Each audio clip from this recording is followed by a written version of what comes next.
Barbie Forteza update. Yung congrats kay Barbie. Nawagi siya bilang pinakapasadong actress sa television sa 27 Gawad Pasado. Ang awarding ceremony ay gaganapin sa October 25. Ang tanong, aatin kaya si Barbie? Abangan. And morning run ni Barbie just sa Ayala Avenue. Ayan, ang dami niyang kasabay tumakbo. So ito pa, event for close-up event sa Okada, Manila. Ang ganda pa nga ni Barbie. Oh, grabe ring light ni Barbie dyan eh.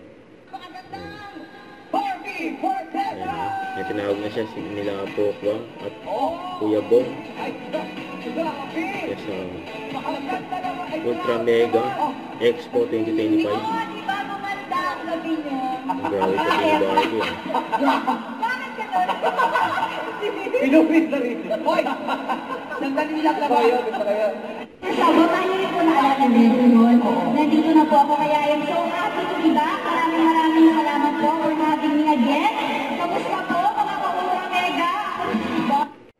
Don't forget to subscribe, click the notification bell for more update. This is Richard Reaction Vlog. Stay tuned for more videos. See ya.